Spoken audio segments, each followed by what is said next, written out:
Hello అండి అందరికీ. రీసెంట్గా మన తెలుగు ప్రాంతానికి చెందిన ఐపీఎస్ ఆఫీసర్ సందీప్ చక్రవర్తి మీద దేశవ్యాప్తంగా చాలా పెద్ద స్థాయిలో ప్రశంసలు అయితే కురుస్తూ ఉన్నాయి అనమాట. దేశవ్యాప్తంగా ఈయన ట్రెండింగ్లో ఉన్నారు. అయితే ఈయన చేసిన మంచి పని ఏంటి, ఎందుకు ఈయన మీద ప్రశంసలు కురుస్తున్నాయని చెప్పేసి మనం ఈ వీడియోలో మాట్లాడుకుందాం. వీడియోని అయితే లాస్ట్ వరకు చూసి మీ యొక్క అభిప్రాయాన్ని కామెంట్ సెక్షన్లో తెలియజేయండి. ముందుగా వీడియోలోకి వెళ్దాం, వివరాల్లోకి వెళ్దాం.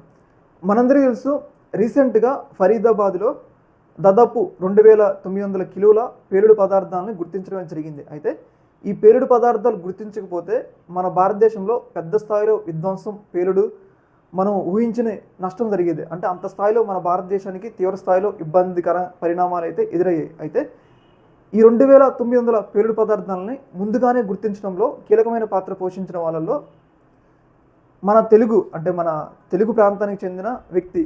ఈయన ప్రస్తుతం అయితే ఐపీఎస్ ఆఫీసర్గా శ్రీనగర్లో విధులైతే నిర్వహిస్తున్నారు.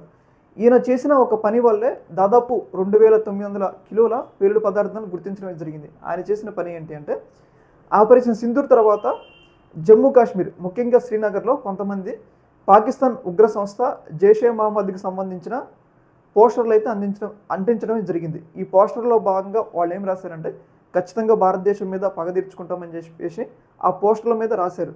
అయితే ఆ విషయాన్ని ఆయన లైట్ తీసుకోలేదన్నమాట. ఎందుకంటే ఒక ఉగ్రవాద సంస్థకి సపోర్ట్ ఇస్తూ పోస్టర్లు అంటించారంటే భవిష్యత్తులో ఉగ్ర కార్యకలాపాలు జరగడానికి అవకాశం ఉంటుంది. కాబట్టి ఆ విషయాన్ని ఆయన లైట్గా తీసుకోలే, చాలా సీరియస్గా తీసుకొని ఆ పోస్టర్లు అంటించింది ఎవరు అని చెప్పేసి ఆయన సీసీ కెమెరాలు అన్నింటినీ కూడా చెక్ చేస్తూ ఆ పోస్టర్లు అంటించిన వ్యక్తిని అదుపులోకి తీసుకోవడమే జరిగింది.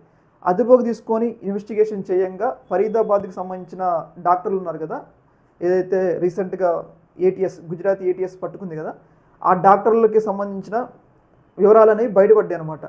ఆ జైషే మహమ్మద్ పోస్టర్ అంటించిన వ్యక్తిని పట్టుకుంటే వీళ్ళు వివరాలు, ఈ లింకులు అనేవి బయటపడ్డాయి. ఆ లింకుల ద్వారా ముందస్తుగానే మన భారతదేశంలో ఎంతో విధ్వంసం సృష్టించడానికి ప్రయత్నాలు జరిగింది. కాబట్టి అది గుర్తించడానికి ఈయన తీసుకున్న చొరవే. ఆ రోజు కనుక ఆయన ఆ విషయాన్ని లైట్ తీసుకుంటే మన భారతదేశంలో పెను విధ్వంసం అయితే జరిగేదనమాట. ఆయన తీసుకున్న చొరవ వల్లే ముందస్తుగా జరిగే ఒక పెను ప్రమాదాన్ని అయితే ఈయనైతే తప్పించడమే జరిగింది.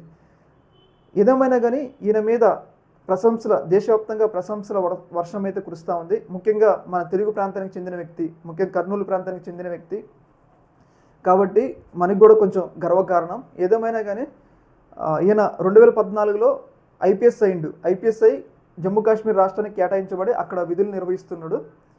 ఈయన మీద అయితే దేశవ్యాప్తంగా ఒక రకమైన ప్రశంసలు అయితే కురుస్తూ ఉన్నాయి. మన తెలుగువాడు కాబట్టి మనకు కూడా కొంచెం గర్వకారణం. ఇదే కనుక ఆయన ఆ రోజు లైట్ తీసుకుంటే ఒక పెద్ద విధ్వంసమే జరిగేదని చెప్పేసి మనకైతే అర్థం చేసుకోవచ్చు. ఈ యొక్క అంశంలో మీ యొక్క అభిప్రాయాన్ని కామెంట్ సెక్షన్లో తెలియజేయండి. ఓకే, మరి